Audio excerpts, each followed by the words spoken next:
دار مدینے کے تاجدار احمد مختار تخلیق وجود کائنات محسن انسانیت معلم کائنات شافی یوم النشور ساقی کوثر امام الانبیاء سردار انبیاء نور مجسم صاحب الاولاق سیاح لا مقام جناب محمد رسول اللہ صلی اللہ تعالی علیہ وسلم کی بارگاہ اقدس میں درود و سلام کا نذرانہ پیش کرنے کی سعادت حاصل کرتے ہیں. پڑھیے اللہم صلی علی سیدنا مولانا محمد وعلی آل سیدنا مولانا محمد مبارک وسلم صلاۃ و سلام علیک یا سیدی یا رسول اللہ صلی اللہ تعالی علیہ وسلم. محترم حضرات، اللہ تبارک و تعالیٰ نے بعض نبیوں پر فضیلت عطا فرمائی. اللہ رب العزت نے کسی نبی سے ہم کلامی کا یعنی ان سے بات فرمائی، کسی نبی کو اپنا خلیل بنایا، کسی نبی کو روح اللہ بنایا، اور ہمارے اللہ کے آقا جناب محمد رسول اللہ صلی اللہ علیہ وسلم کو اپنا حبیب بنایا، یعنی اپنا محبوب بنایا. اللہ رب العزت نے امتوں میں کبھی کسی امت میں ایک نبی کو بھیجا، کبھی اللہ نے کسی قوم میں ایک نبی کو بھیجا، کبھی اللہ تبارک و تعالیٰ نے جب کبھی کسی نبی کو بھیجتا تھا تو کسی خاص قوم کے لیے، خاص زمانے کے لیے، خاص امت کے لیے، خاص شہر کے لیے، خاص ملک کے لیے بھیجا کرتا تھا. کبھی کبھی اللہ تبارک و تعالیٰ ایک امت میں دو نبیوں کو بھیجا کرتا تھا. کبھی اللہ تبارک و تعالیٰ ایک زمانے میں دو نبیوں کو بھیجا کرتا تھا. مگر یاد رکھنا چاہیے جب کبھی کوئی نبی آتے تھے، کوئی رسول آتے تھے، تو ان کے لیے زمانے تک ان کی نبوت ہوا کرتی تھی، ان کی رسالت ہوا کرتی تھی. کبھی ایسا ہوتا تھا وہ کسی خاص قوم کے لیے، خاص ملک کے لیے ہوا کرتے تھے، بس ان کی حد وہی ہوا کرتی تھی کہ تم اس قوم کو ہدایت دو، تم اس قوم کی طرف بھیجے گئے ہو، تمہارا یہ مقصد ہے. میں قربان جائیے آمنہ کے لال پر کہ اللہ تبارک و تعالیٰ نے اپنے حبیب جناب محمد رسول اللہ صلی اللہ علیہ وسلم کو تمام امتوں کے لیے رسول بنا کر مبعوث فرمایا، تمام زمانوں کے لیے نبی بنا کر مبعوث فرمایا، تمام قوموں کے لیے رسول بنا کر مبعوث فرمایا، تمام زمانے والوں کے لیے نبی بنا کر بھیجا گیا. پہلے نبی آتے تھے تو خاص قوم کے لیے آتے تھے، خاص زمانے کے لیے آیا کرتے تھے، خاص ملک کے لیے آیا کرتے تھے. مگر ہمارے آپ کے آقا جناب محمد رسول اللہ صلی اللہ علیہ وسلم کل کائنات کے لیے نبی بنا کر بھیجے گئے، کل کائنات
اسماعیل علیہ السلام کے والد محترم ابراہیم علیہ السلام.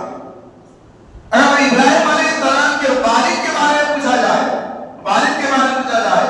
کیا کہتے ہیں کہ ان کے باپ بت پرست تھے.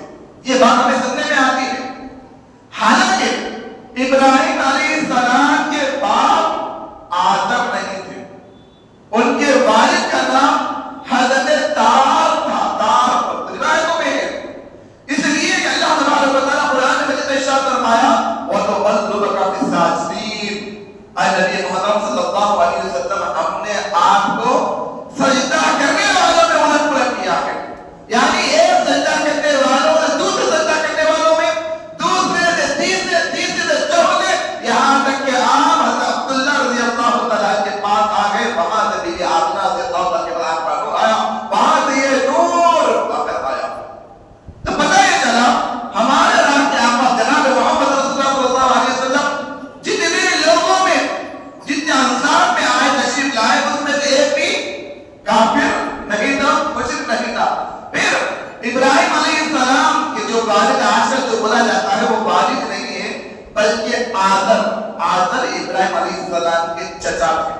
جو قرآن میں آیا ہے ہمارا ابراہیم یہ آذر آ گیا. ہم کہتے ہیں بات تو کہتے ہیں کہ ابراہیم علیہ السلام کے باپ بت بنایا کرتے تھے، بت بیچا کرتے تھے. ان کے گھر میں بت کے باپ بنا کرتے تھے. مگر یاد رکھو قرآن میں جو لفظ آیا ابن کا، ابن صرف باپ کو نہیں کہا جاتا بلکہ باپ کو بھی کہتے ہیں، چچا کو بھی کہتے ہیں اور دادا کو بھی کہا جاتا ہے. لفظ ابن کا استعمال تینوں کا ہوتا ہے. اللہ تبارک و تعالیٰ نے حضور صلی اللہ علیہ وسلم کی رسم میں کسی کو کافر مشرک نہیں رکھا. البتہ آدم ابراہیم علیہ السلام کی پرورش فرمائے اور ابراہیم علیہ السلام کے جو حقیقی باپ تھے جن کا نام تار تھا، وہ بیابانوں میں، جنگلوں میں، غاروں میں اللہ کی عبادت کیا کرتے تھے. وہ وہاں رہا کرتے تھے. اور ابراہیم علیہ السلام کی پرورش کرنے والے کون تھے؟ ان کے چچا آدم تھے. جو آج کل ہم یہ کہتے ہیں کہ ابراہیم علیہ السلام کے بت بنایا کرتے تھے، بت بیچا کرتے تھے، نہیں، یہ بات اپنے ذہنوں سے نکال دو. ابراہیم علیہ السلام کے جو والد محترم تھے وہ تار تھے. جنہوں نے پرورش کی وہ آدم تھے جو بت بنایا کرتے تھے. تو اس سے پتہ یہ چلا ابراہیم علیہ السلام اور اسماعیل علیہ السلام، آدم علیہ السلام سے لے کر عیسیٰ علیہ السلام تک جتنے تھے جو حضور صلی اللہ علیہ وسلم کے باپ میں شاکر تھے، باپ تھے، دادا تھے، پردادا تھے، جتنے تھے آدم علیہ السلام تک پورے کے پورے توحید پرست مسلمان تھے اور کوئی کافر نہیں تھا، کوئی مشرک نہیں تھا. یہ حضور صلی اللہ علیہ وسلم کے بارے میں قرآن نے کہا وَتَقَلُّبَكَ فِي السَّاجِدِينَ، اے محمود صلی اللہ علیہ وسلم ہم نے آپ کو سجدہ کرنے والوں میں الٹ پلٹ کیا. سجدہ کس کو کیا جاتا ہے؟ اللہ تبارک و تعالیٰ کو. تو یہ جتنے پورے تھے، جتنے کے پورے اللہ کا ایک ماننے والے توحید پرست تھے، کوئی بت پرست نہیں تھا. اس لیے ہم عبداللہ رضی اللہ تعالیٰ عنہ کہتے ہیں، عبد المطلب رضی اللہ تعالیٰ عنہ کیوں کہ حضور کے والد حضور کی دادا ہے، مسلمان تھے، توحید پرست تھے. تو بتانا یہ مقصد ہے کہ اللہ تبارک و تعالیٰ نے کی شان کے ساتھ ہمارے آپ کے نبی حضور صلی اللہ علیہ وسلم کے شان کے ساتھ دنیا کے اندر بروز فرمایا. آپ کی کتاب افضل، آپ کا خاندان افضل، آپ کا نسب افضل، آپ تمام نبیوں کے امام ہیں. امام الانبیاء کہا جاتا ہے، امام الانبیاء. ہم حضور کے امتی ہیں، ہمیں فخر ہونا چاہیے، ناز ہونا چاہیے کہ اللہ تبارک و تعالیٰ نے ایسے معزز جن کی عظمت، جن کی رفعت کے ڈنکے ہر زمانے میں ہوا کرتے تھے، آسمانوں میں ہوا کرتے تھے، جن کا ذکر ہر کتاب میں موجود ہے، جن کا ذکر ہر نبی کی زبان میں موجود ہے، جن کا ذکر ہر قوم میں موجود ہے، ہر امت کے بتایا جاتا ہے کہ ایک آخری نبی آنے والے ہیں، آخری نبی آنے والے ہیں. ہم ایسے امام الانبیاء کی امتی ہیں. ہمیں فخر ہونا چاہیے، ناز ہونا چاہیے. آج ضرورت اس بات کی ہے، آج ہم نبی کی عظمت بیان نہیں کرتے، نبی کی رفعت بیان نہیں کرتے، نبی کی شان بیان نہیں کی جاتی. ضرورت اس بات کی ہے کہ اپنے زمانے کے اندر حضور کی عظمتیں بیان کرو، حضور کی رفعتیں بیان کرو، حضور کی شان بیان کرو. فائدہ کیا ہوگا؟ فائدہ بتانے سے پہلے آپ کو میں یہ بتا دوں، یہ سمجھا دوں کہ ہر قوم کے اندر ان کا ایک رہبر ہوتا ہے، ایک رہنما ہوتا ہے، چاہے غیر مسلم لے لو یا آپ عیسائی لے لو یا آپ یہودی لے لو، کوئی بھی قوم کا کوئی رہبر ہوتا ہے تو کیا کیا جاتا ہے مولا کو؟ سب سے پہلے اپنے رہبر رہنما کے لوگ شان بیان کرتے ہیں۔ کس لیے بیان کرتے ہیں؟ تاکہ ہمارے رہبر کے رہنما کے لوگ شان سن کر، عظمت سن کر ہمارے دین میں داخل ہو جائے، ہمارے مذہب میں داخل ہو جائے۔ مثال کے طور پر غیر مسلم طبقہ ہے، کیا کہتا ہے، کس کو پیش کرتا ہے کہ ہمارے فلاں دیو، ہم جس کو پوجا کرتے ہیں ان کی شان ایسی ہے، ان کی عزت ایسی ہے، ان کا مقام ایسا ہے کہ وہ تیر کمان کو اپنے ہاتھ سے توڑ کیا کرتے تھے، تیر کمان اپنی طاقت کا مظاہرہ، اتنی طاقت تھی۔ کیوں بیان کرتا ہے؟ کیوں بیان کیا جاتا ہے؟ اس لیے بیان کیا جاتا ہے کہ ہمارے رہبر کی باتیں سن کر سامنے والا ہمارے دین میں داخل ہو جائے۔ موسیٰ علیہ السلام کے ماننے والے، موسیٰ علیہ السلام کو ماننے کے ساتھ اللہ کو مانتے، مگر لوگوں کے سامنے سب سے زیادہ عظمت موسیٰ علیہ السلام کی بتائی جاتی ہے کہ موسیٰ علیہ السلام وہ ذات ہے، وہ شخصیت ہے جو اللہ سے بات کیا کرتے تھے۔ یہی نہیں بلکہ موسیٰ علیہ السلام ایسا پکڑتے تھے، اگر وہ پتھر کو مارتے تھے تو پانی کے چشمے جاری ہوا کرتے، اگر وہ سمندر پر اپنا عصا مارے تو سمندر آسا بنا جا کرتا تھا، وہ چلے جایا کرتے۔ وہی عصا جو ان کی نگرانی کیا کرتا تھا، ان کے عصا میں دائرہ بنا کر پھرا کرتا تھا، وہی عصا اسلحہ بنتا تھا۔ یعنی معجزے بیان کرتے تھے موسیٰ علیہ السلام کے، کسی لیے تاکہ ہمارے نبی کی بات سن کر لوگ دین میں آ جائیں۔ عیسیٰ علیہ السلام جو نابینا کو بینا کر دیا کرتے تھے، ہاتھ لگا دے پھر شفا ہو جایا کرتی، مردوں کو زندہ کیا کرتے تھے، دائمی مرد والا آتا تھا اس پر ہاتھ پھیرتے تھے تو شفا یاب ہو جایا کرتا ہے، وہ پرندوں کے پتلے بنا کر اس کے اندر وہ اڑایا کیا کرتے تھے۔ یعنی عیسیٰ علیہ السلام کی ایسے معجزے لوگوں کے سامنے بیان کیا جاتا ہے۔ حقیقت ہے اللہ تبارک و تعالیٰ نے نبیوں کو نبوت دینے کے ساتھ، رسولوں کو رسالت دینے کے ساتھ معجزے بھی عطا فرمائے، معجزے کیا ہے؟ معجزے کس کو کہتے ہیں؟ معجزہ اس کو کہتے ہیں جس کی عقل حیران ہو جائے، عقل عاجز ہو جائے، یعنی قانون فطرت کے خلاف میں کوئی واقعہ وقوع پذیر ہو جائے، جو قانون فطرت کے خلاف میں ہو، جیسا کہ کوئی زمین پر ٹھہر کر نماز پڑھ رہا ہے، جانماز سمجھا کر، معجزہ نہیں کہیں گے، وہی مسلح سمندر پر بچھا کر نماز پڑھ رہا ہے، جو عقل کو عاجز کرتی، کہتا نہیں ہو سکتا ہے۔ اور یہ عقل کو عاجز کرتی کس؟ کوئی نماز پڑھ رہا ہے تو ہاں یہ کچھ نہ کچھ بات ہے، اس کے اندر کچھ نہ کچھ بات ہے۔ ایسا کام جو قانون فطرت کے خلاف میں ہو، عقل عاجز آ جائے کہ یہ کیا معاملہ ہے، اس کو اگر وہ نبی کے ہاتھ سے صدور ہو جائے تو اس کو معجزہ کہا جاتا ہے۔ اگر کسی ولی کے ہاتھ سے صدور ہو جائے کرامت کہا جاتا ہے۔ اگر عام آدمی کے ہاتھ سے قانون فطرت کے خلاف میں کوئی واقعہ ہو جائے اسے استدراج کہا جاتا ہے۔ معجزہ نبیوں کی شان ہے جو اللہ تبارک کو دے کر بھیجا کرتا ہے۔ کرامت جو بادشاہ، عالم بادشاہ ولی کے ہاتھ سے صدور ہوتا ہے تو وہ کرامت کہلاتا ہے۔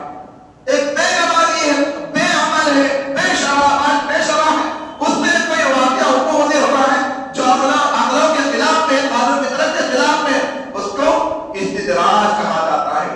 میں بات کر رہا ہوں معجزے کی، جو اللہ تبارک و تعالیٰ نے نبیوں کو، رسولوں کو دے کر بھیجا، اور جب کبھی یہ نبی اور رسول اپنے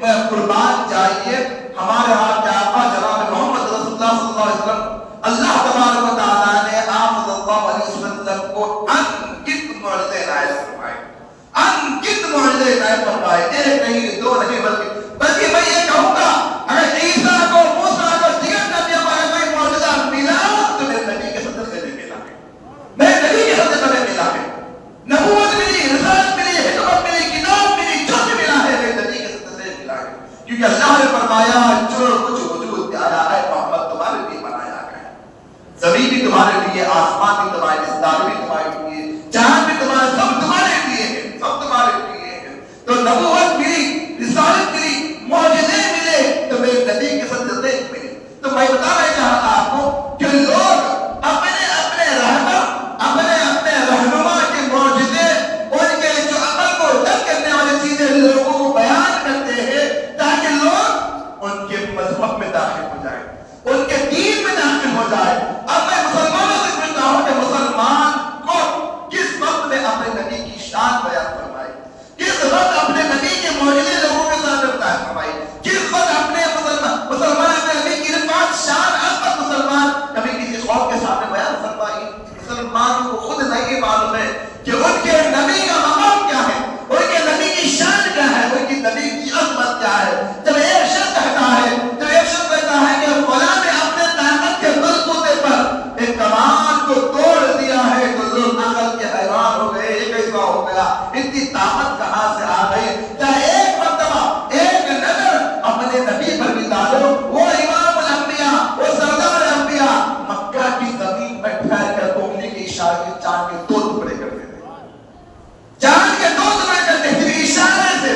کبھی آپ نے اس بات غور کیا ہے کہ کمان توڑنے پر حیران ہے؟ میرے نبی نے جب چاند پر اشارہ کر دیا، صرف اشارہ کر دیا، انگلی بھی نہیں لگایا، انگلی لگائے تو کیا ہوگا؟ ذرہ ذرہ بن جائے گا، مگر میرے نبی نے کیا کیا؟ صرف اشارہ کیا، چاند کے دو ٹکڑے ہو گئے، چاند کے دو ٹکڑے ہو گئے۔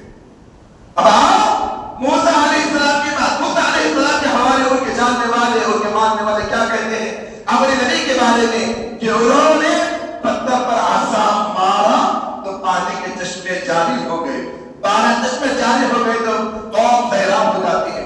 آج سائنس نے کہتی ہے یہ تو موسیٰ علیہ السلام کا معجزہ ہے، اس کا انکار نہیں کیا تھا، اللہ نے آپ کو معجزہ دے کر بھیجایا ہے، کئی معجزے دیے ہیں ان کو۔ اور موسیٰ علیہ السلام پتھر پر عصا مارتے تھے، پانی کے چشمے جاری ہوتے تھے۔ سائنس کہتی ہے پتھر کے اندر پانی ہوتا ہے، ایک معجزہ ہے۔ میں یہ دیکھو اس سے کئی بڑا معجزہ یہ ہے جب آقا صلی اللہ علیہ وسلم کے صحابہ نے کہا یا رسول اللہ پانی ختم ہو گیا ہے، پانی ختم ہو گیا ہے، حضور نے فرمایا کہ تھوڑا سا پانی باقی ہے، تو کسی نے کہا یا رسول اللہ ایک چلو بھر پانی باقی ہے، ایک چلو بھر پانی باقی ہے، حضور نے فرمایا وہی لے کر آؤ، وہی لے کر آؤ۔ ایک پیالہ لایا گیا، اس کے اندر تھوڑا سا پانی تھا، تھوڑا سا پانی کا۔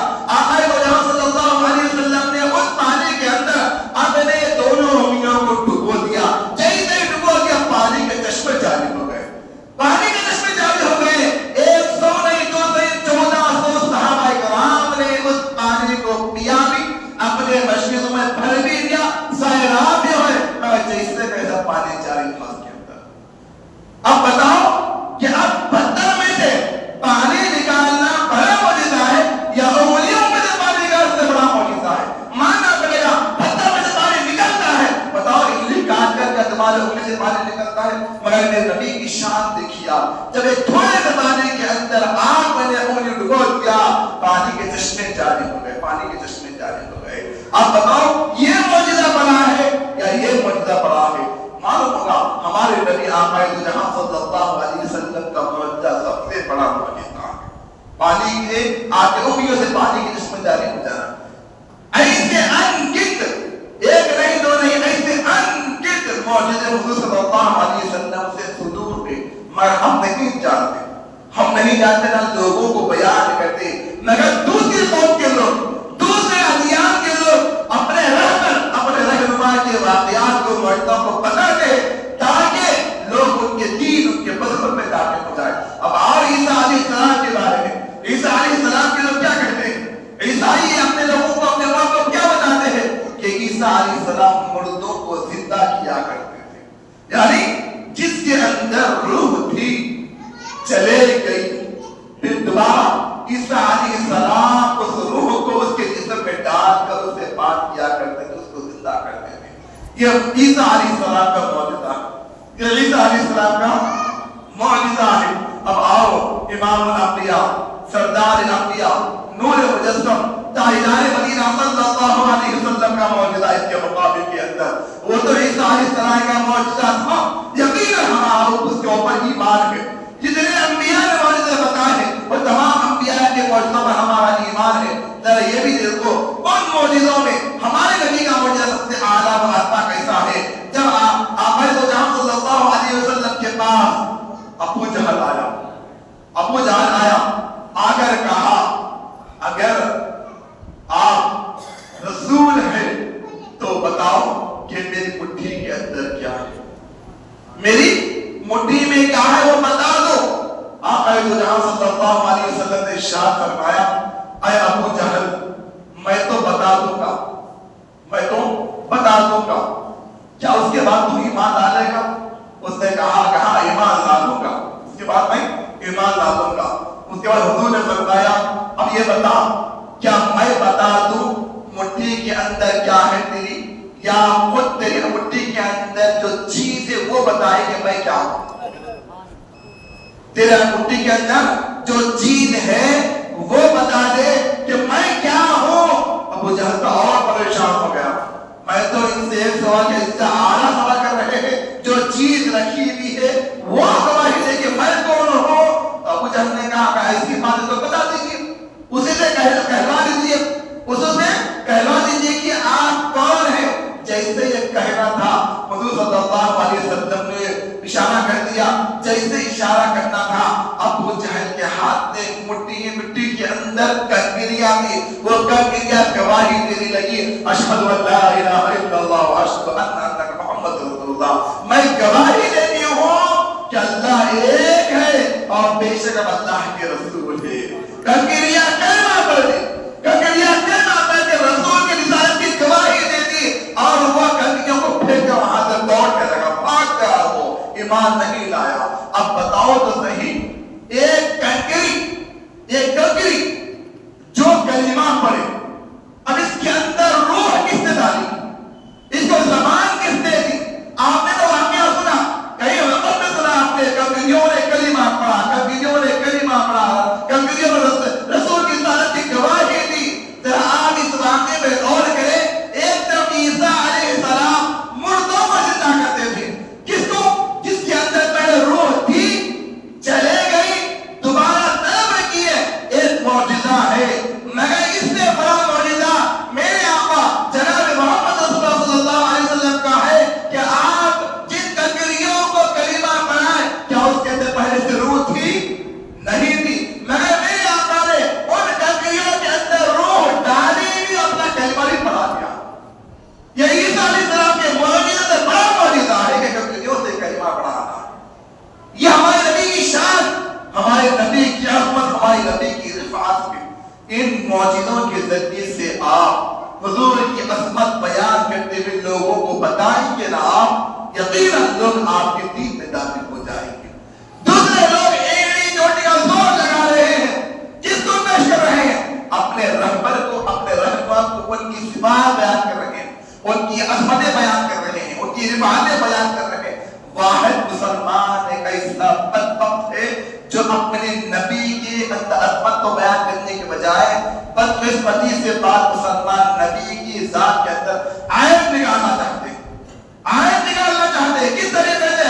کبھی کہہ دیا کہ ہمارے نبی کو علم غیب نہیں ہے، کبھی کہہ دیا کہ ہمارے نبی کو پیٹ پیچھے کا علم نہیں ہے، معاذ اللہ، کبھی کہہ دیا کہ ہمارے نبی ہمارے بڑے بھائی کی طرح ہے۔ اب ایسے باتوں سے نبی کی عظمت گھٹے گی یا بڑھے گی؟ بتاؤ کون تمہارے نبی کے دین میں داخل ہوگا؟ کون داخل ہوگا آپ کے نبی کے دین میں؟ وہی کہیں گے کہ ہمارے نبی تو ایسے شان والے ہیں، پر تمہارے نبی کا علم غیب بھی نہیں۔ میں ہمارے نبی کی علم غیب کے بارے میں خود قرآن کہہ رہا ہے، خود قرآن کہہ رہا ہے، عیسیٰ علیہ السلام کے بارے میں قرآن کہتا ہے وہ رب حکم بما تاکلون وما تدخرون فی بیوتکم۔ عیسیٰ علیہ السلام